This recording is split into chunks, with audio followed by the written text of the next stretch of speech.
Coming up, some Letcher County students are involved in 2 school bus incidents in as many months.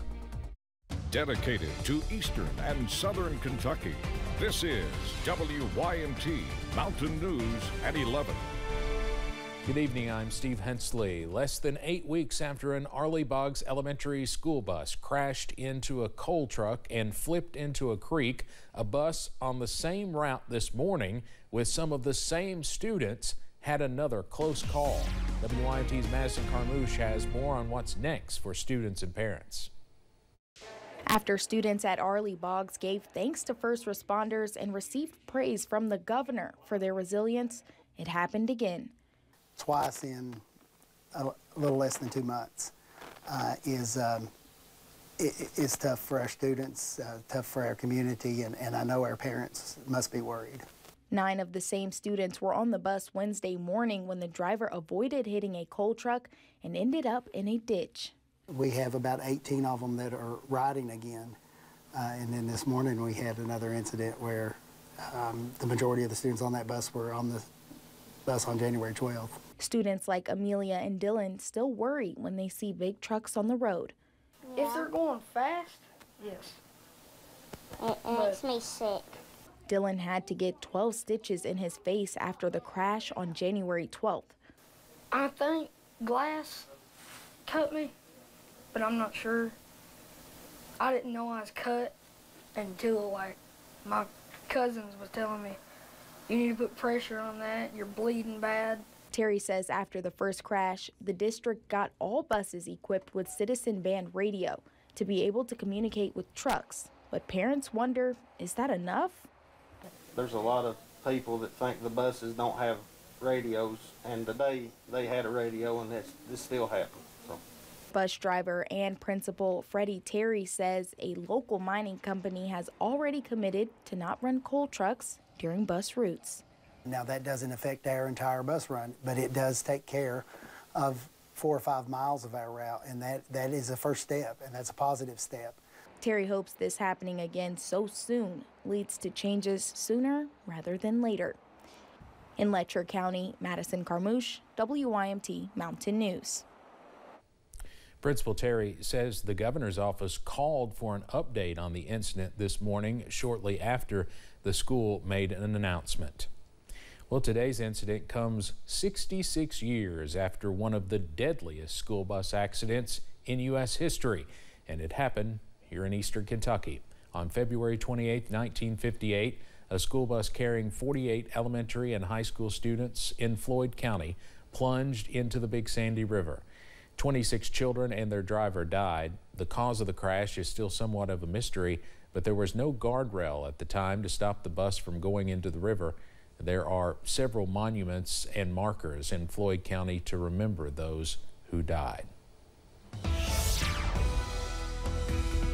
We are tracking some very cold weather across the region as we close out your Wednesday. Most of us are close to or below freezing in this hour. Let's take a look at those temperatures. And as you can see, down to 31 degrees for Jackson, also in Pikeville, down to 30 for Hazard and Manchester, 26 over in Irvin, and 29 for Clintwood in Southwest Virginia. Check out this change from this time last night. Most of us up to 30 or 40 degrees cooler at this hour than we were this time yesterday. So a very strong cold front on Wednesday. We stay cold as we go into this evening, also into your Thursday.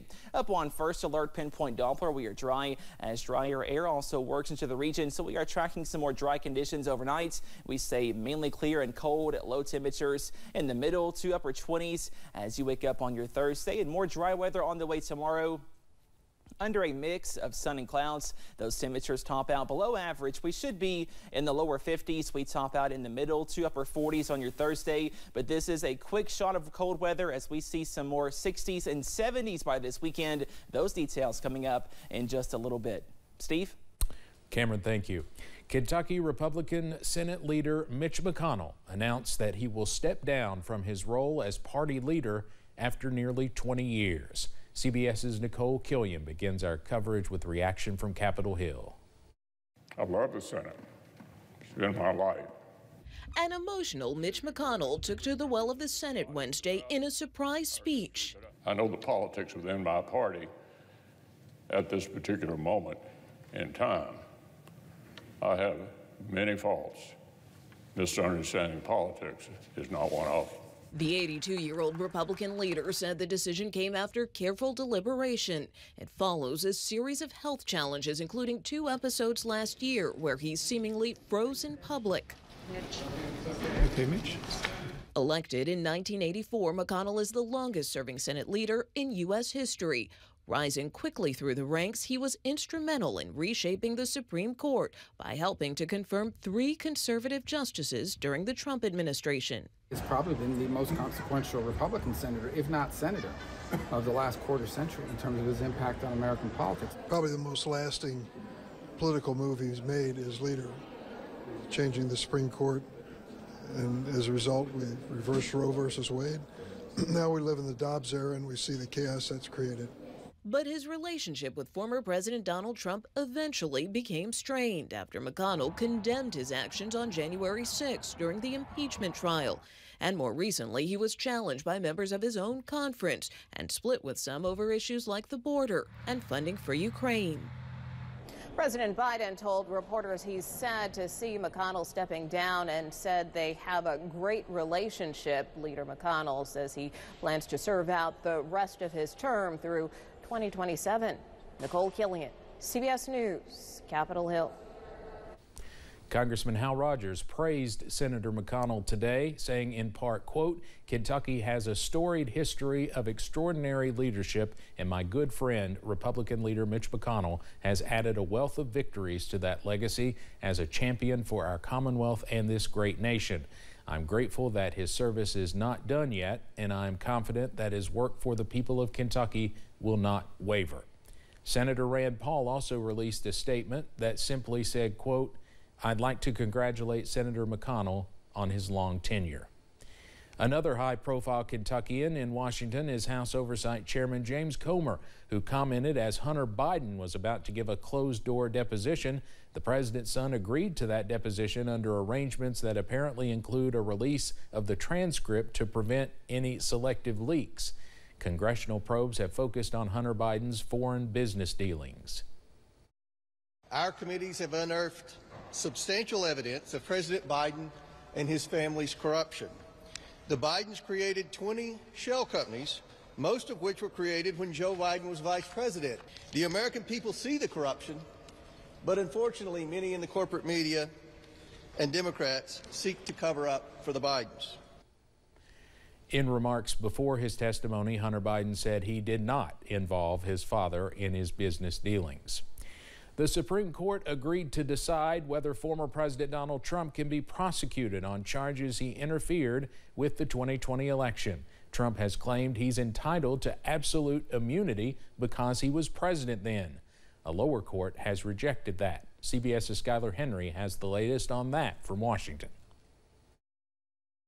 In its order, the Supreme Court said it will consider, quote, whether and if so, to what extent does a former president enjoy presidential immunity from criminal prosecution for conduct alleged to involve official acts during his tenure in office. They're asking a fairly straightforward question.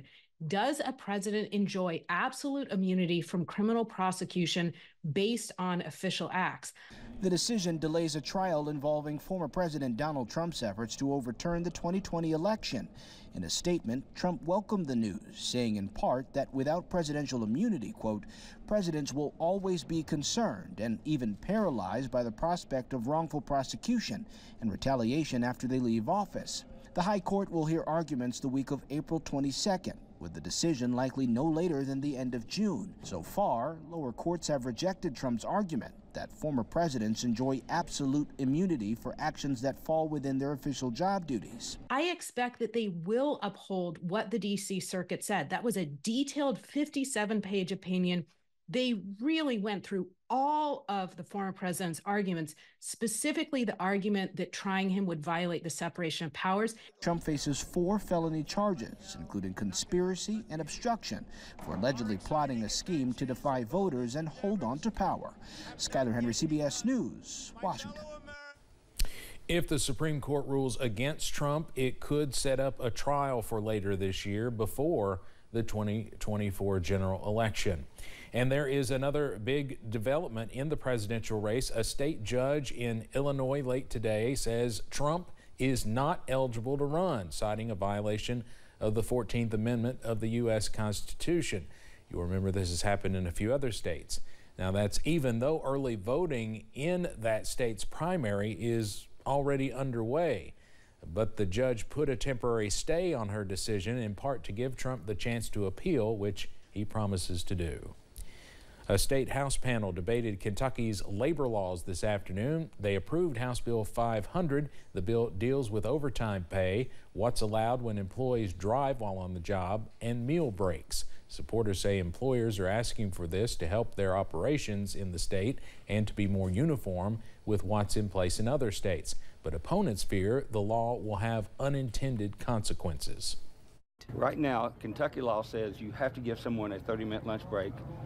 But even if they're unpaid, you can require them to sit at their desk, still do their job. It's a sea change to long-standing basic rights and dignities on the job that will harm practically all Kentucky workers.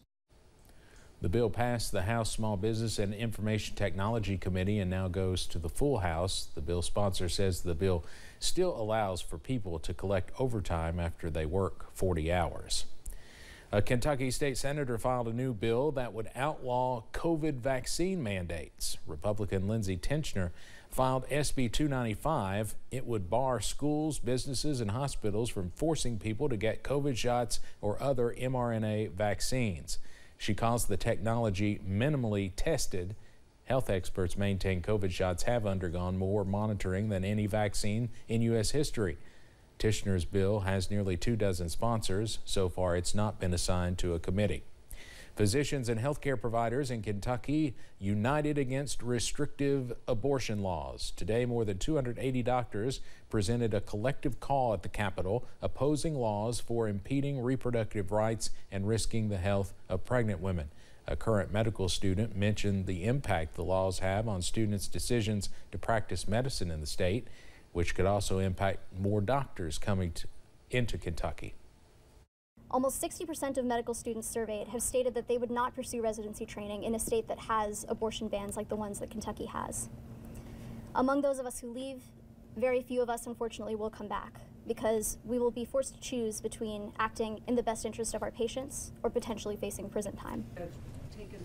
Doctors called for other physicians, concerned physicians, and healthcare providers to sign on to their open letter. We have an update following an investigation at a Wolfe County Dairy Queen we told you about yesterday. Employees say a manager forced them to eat ice cream contaminated with cleaning solution. We've received a response now from the franchise owner, Steve Cottle. He says the manager is no longer an employee and the safety of crew members is their top priority. He says they're fully cooperating with law enforcement. Hindman Settlement School is looking for volunteers to help restore archives. Several archive materials were damaged in the July 2022 flood. Staff have begun the cleaning process. The archives include decades of history in the mountains and beyond. Archivist Sarah Inscolo says the process will take a few years to complete. I would really like to see everything digitized within, see, we're in 2024, hopefully by the end of 2026 into 2027, hopefully have things either mostly digitized or everything digitized when we're in the new Opportunity Center. The Hindman Settlement School is hosting an archive volunteer weekend from March 15th through the 17th.